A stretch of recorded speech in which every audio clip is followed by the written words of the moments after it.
2 अप्रैल 2026 के JEE mains के paper में मैथ्स में ये टफेस्ट क्वेश्चन आया था, जो पेपर में काफ़ी बच्चों को बहुत ज़्यादा रिलेटिवली लेंदी लगा या टफ लगा। इसको फट से कैसे सॉल्व करना है ये मैं भी बताने वाला हूँ। तो यार देखो, सबसे पहले इसको ऑब्जर्व कर लो, हमें 3 कोऑर्डिनेट्स दे रखे हैं जो कि ट्राइंगल की साइड्स के मिड पॉइंट्स हैं। तो सबसे पहले बढ़िया सा फिगर प्लॉट कर लेते हैं, और यहाँ पर फिगर प्लॉट करने के बाद तुम्हें क्लियरली दिखाई दे रहा है कि दो वर्टेक्स ऐसी हैं जिनके एक्स कोऑर्डिनेट सेम है, तो अकॉर्डिंगली फिगर वैसे ही प्लॉट करना है। अब यहाँ पर थोड़ी देर के लिए इमेजिन करने की कोशिश करो कि जो एक्चुअल ओरिजिनल ट्राइंगल होगा जिसके ये मिड पॉइंट के वर्टेक्सेस हैं, वो देखने में कैसा होगा, जो कि ऑब्वियसली कुछ ऐसा होगा।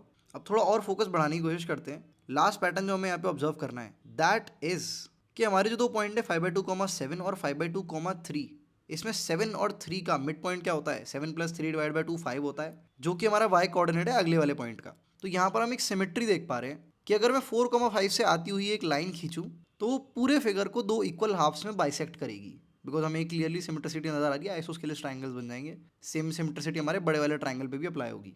तो यहाँ से बड़ी एक प्यारी चीज़ क्रैक हो गई कि जो हमारा बड़ा एक्चुअल ओरिजिनल ट्रायंगल है उसकी एक वर्टेक्स हमारी जो उसका वाई कोऑर्डिनेट है वो 5 होगा। फर्दर फिगर में ऑब्जर्व करेंगे तो बड़े वाले ट्रायंगल की एक और वर्टेक्स है जिसका एक्स कोऑर्डिनेट 4 होगा। अब यहाँ पर बड़े इस लाइन को ध्यान से ऑब्जर्व करो, हमें पता है कुछ कॉमा 5 और 4 कॉमा कुछ, इन दोनों का मिड पॉइंट दे रखा है हमें, that is 5/2, 7। Simple section formula लगाओ, दोनों पॉइंट्स को पूरी तरह से क्रैक कर लो। एक का एक्स कोऑर्डिनेट नहीं पता, एक का वाई कोऑर्डिनेट नहीं पता, खेल खत्म हो चुका है। दो पॉइंट्स हमारे पास आ गए हैं, तीसरा पॉइंट भी बड़ी आसानी से निकल जाएगा क्योंकि वर्टेक्स आ गई है, उसका मिड पॉइंट भी ऑलरेडी दे रखा है, दैट इज 5/2, 3। अगली वाली वर्टेक्स सेक्शन फॉर्मूला से फिर से निकल जाएगी, which is going to be 4, 1। पूरा ट्राइंगल तुम्हारे पास आ गया है। अब या तो तुम इन सेंटर का फॉर्मूला लगाओ भाई, क्योंकि at the and in centre निकालना है। बट इसको करने की भी एक बहुत सी छोटी सी टैक्ट है हमारे पास, बिकॉज फिगर में बहुत ज़्यादा सिमेट्रिसिटी है। तो ट्राइंगल को ड्रॉ करो, क्लियरली विजिबल है कि आइसोस्केलेस ट्राइंगल है, तो सर्कल बनाओगे तो देखने में कुछ ऐसा आएगा। और इस फिगर में हम क्लियरली देख सकते हैं कि अगर मैं 1, 5 से एक परपेंडिकुलर लाइन ड्रॉ करूँ, बिकॉज ट्राइंगल आइसोस्केलेस है, तो वो इन सर्कल को भी इक्वली बाइसेक्ट कर रही होगी। इसका मतलब जो सेंटर है वो इसी लाइन पे लाई करेगा, मतलब हमारा सेंटर का वाई कोऑर्डिनेट भी 5 होने वाला है। अब सेंटर का वाई कोऑर्डिनेट आ गया है, सिंपली एक्स कोऑर्डिनेट चाहिए पूरा इन सेंटर निकालने के लिए। उसके लिए सिंपल फंडा है, ट्राइंगल के रेडियस का फॉर्मूला लगा सकते हो, that is delta by S.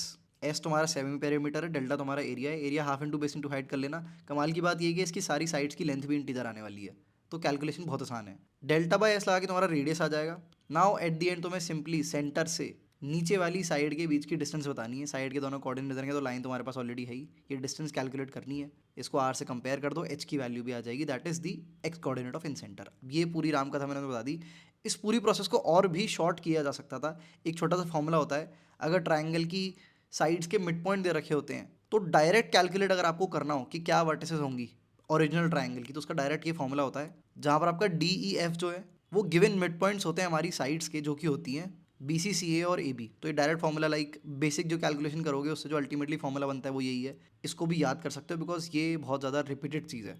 तो अगर तुम्हारे मेंस में ऑलरेडी 180 190 नंबर आ रहे होते हैं और कैलकुलेशन में तुम बहुत ज़्यादा लैग कर जा रहे हो, तो इस तरह के अलग अलग लोगों ने बहुत सारे अलग अलग फॉर्मूला बना के रखे होते हैं। कुछ लोग जो कॉमन टर्म्स ऑफ एपी वाले क्वेश्चन आते हैं उनके भी फॉर्मूला बना के रखते हैं कुछ टीचर्स। तो ऐसे फॉर्मूला जब भी मिले उनको स्टोर करके रख लिया करो, कैलकुलेशन से बहुत ज़्यादा फास्ट होती है।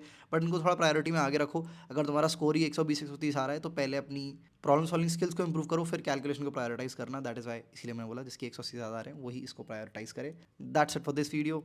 अगर इस तरह की और वीडियोस चाहिए तो सब्सक्राइब टू अ चैनल और फॉलो आवर पेज जहाँ पर भी तुम इस वीडियो को देख रहे हो। इसके साथ साथ हमारा एक SO60 नाम का एक बहुत ही क्रेजी प्रॉब्लम सॉल्विंग प्रोग्राम है जिसको हमने रिसेंटली कम प्राइस के साथ रिलीज़ किया है। 20% ऑफ मिलेगा तुम्हें SO60 के कोर्स में एनरोल करने पर। और ये कोर्स जो है एक्चुअली तुम्हें सिखाता है कि एक एडवांस प्रॉब्लम सॉल्वर बनना कैसे होता है। तो जो ये एडवांस की अगर तुम तैयारी करना शुरू करने वाले हो, this is something that you must and must join. That's this one, I will see you in the next video.